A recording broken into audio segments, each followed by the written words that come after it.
Petite vidéo autour du vieillissement de la personne et en particulier il y aura un petit zoom sur la population réunionnaise. Alors, on va tout de suite regarder la démographie de la population réunionnaise. Les personnes âgées vont être vraiment de plus en plus nombreuses sur notre île.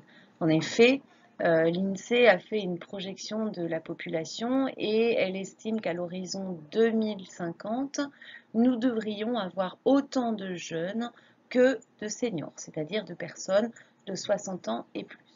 Pour aller plus loin, vous pouvez voir sur ces deux frises. Donc, un quart des habitants auraient 60 ans ou plus, c'est-à-dire que cette tranche d'âge devrait être 2 fois supérieure à celle de 2013. L'effectif des personnes âgées de 75 ans ou plus serait quant à lui multiplié par 4. Donc en 2013, nous étions 836 000 habitants. En 2050 et en projection, nous devrions dépasser le million d'habitants. Alors, pourquoi il y a une augmentation de cette population vieillissante qui est en train de se produire sur notre île? Eh bien, tout simplement parce qu'il y a déjà une espérance de vie qui augmente. Cette espérance de vie, elle augmente puisque l'offre de soins en général est quand même beaucoup mieux qu'il y a quelques années. Les conditions de vie sont aussi bien supérieures que celles que nos plus anciens ont pu connaître. C'est aussi la génération du papy boom, donc ce sont les enfants qui sont nés juste après-guerre et qui sont nés très nombreux et donc cette population va se mettre à vieillir. On a aussi un autre indicateur, c'est le nombre d'enfants par femme qui est en léger recul. Ça veut dire que les femmes accouchent moins d'enfants actuellement. Donc, au final, il faudra que la société tout entière anticipe cette montée de la population de personnes âgées à La Réunion afin de prendre en compte vraiment les besoins de ces personnes. Voyons le processus de vieillissement classique, donc qui est aussi le cas pour notre population. Donc le public qui vieillit, il part d'une certaine autonomie, et puis avec l'avancée de l'âge, des fragilités et une vulnérabilité peuvent s'installer. Tout comme un déclin de toutes les capacités cognitives, sociales, et qui peut conduire jusqu'à une perte d'autonomie. Évidemment, ces quatre concepts, autonomie, fragilité, vulnérabilité, déclin, perte d'autonomie, sont très en lien avec des facteurs immuables à la personne et des facteurs modifiables, par exemple en faisant de la prévention. Alors qu'est-ce que la prévention? Eh bien, elle repose sur l'évitement ou la réduction des perturbations négatives sur l'individu. La prévention va être au final l'ensemble des mesures prises pour préserver un individu. Qui sont nos grammons? Alors les conditions de vie influencent la santé des individus. Là, je vous ai mis certaines conditions de vie comme les conditions de logement et de revenus. À La Réunion, ils sont plus précaires qu'en métropole. Je peux vous donner des exemples.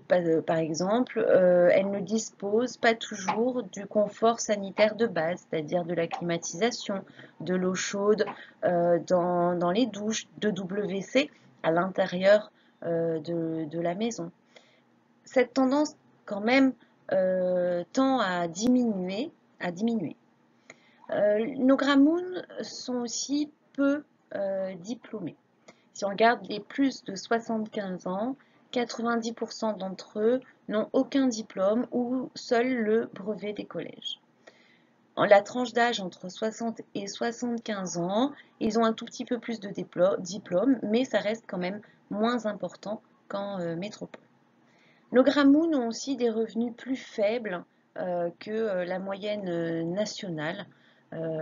Ces revenus oscillent en moyenne entre 10 170 et 13 500 euros par an. Donc les revenus médians cachent de grandes inégalités entre les personnes âgées à La Réunion.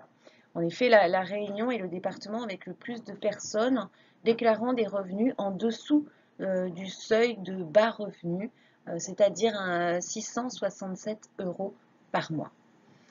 Ce qui fait au final de la population des personnes âgées à La Réunion des personnes plus vulnérables qu'en métropole. Nous pouvons aussi parler de la mobilité des personnes âgées. Elles ont moins de voitures que les jeunes, puisque ce n'était pas dans la mouvance de passer le permis. Et cette tendance à ne pas avoir de voiture est encore plus forte chez les femmes que chez les hommes.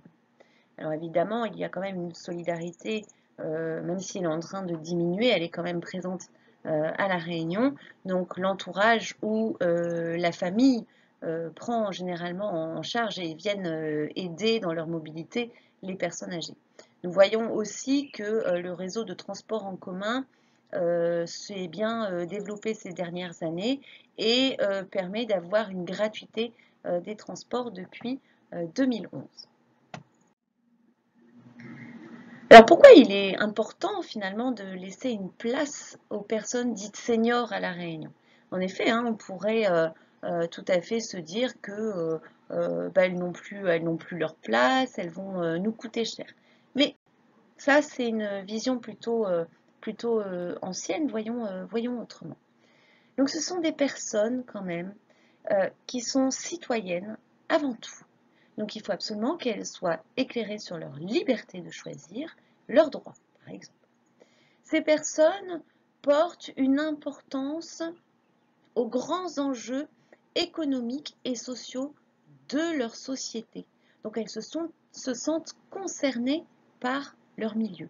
Ne serait-ce que parce que, en tant que grands-parents, elles se préoccupent de l'avenir de leurs petits-enfants ou de leurs arrière-petits-enfants. Elles ne sont pas du tout un poids, elles ne sont pas une charge, mais plutôt une opportunité puisqu'elles peuvent participer activement et utilement à la vie sociale. Elles ne sont plus en emploi, donc elles peuvent faire tout à fait d'autres choses. Elles peuvent être disponibles pour les autres, être en mesure de partager leur savoir, leur savoir-faire, leur savoir-être. En d'autres termes, elles sont en mesure de faire un partage de connaissances et d'expériences aux plus jeunes comme aux personnes qui auraient du mal, par exemple, à trouver un emploi. Elles peuvent apporter beaucoup, donc finalement, aux plus jeunes, aux plus fragiles. Elles peuvent faire, par exemple, elles peuvent vous aider au niveau scolaire. Elles sont utiles au final socialement. Plus leurs liens, ça c'est ce qui a été remarqué, plus leurs liens avec le reste de la population seront importants, mieux elles se sentiront intégrées dans la vie de la collectivité. Elles doivent donc s'épanouir socialement. Alors qu'est-ce qu'on peut proposer pour qu'elles puissent s'épanouir? Eh bien, je vais vous parler là d'un projet, le projet Césaire qui est sorti en 2019. Donc Césaire, ça veut dire Conseil économique, social et environnemental régional. Il doit conduire ce projet à l'aménagement du territoire et d'accompagnement sanitaire et social de la personne âgée à La Réunion. Ce conseil encourage tous les acteurs privés, publics, mais aussi les citoyens en général, à anticiper et à se préparer à ce phénomène de vieillissement de la population. Donc le Césaire propose 4 grandes préconisations. Coordonner les politiques publiques sur l'enjeu global du vieillissement de la population, développer l'économie et les compétences réunionnaises au service des seniors. Elle promouvoit aussi de mieux penser et construire le cadre de vie pour favoriser le bien vieillir de la population. Et elle préconise aussi d'agir dès maintenant pour améliorer le quotidien des seniors d'aujourd'hui. Pour résumer, l'adaptation de la société devra s'intéresser donc au logement. Elle devra travailler sur la mobilité de ces seniors. Elle devra lutter contre l'isolement, faciliter les aides, en particulier les aides sociales et humaines, penser à leur hygiène de vie et repérer les situations précaires des publics les plus fragiles et les plus vulnérables pour pouvoir maintenir leur lien avec la société. Voici la fin de ce diaporama. J'espère qu'il vous aura plu. À très bientôt.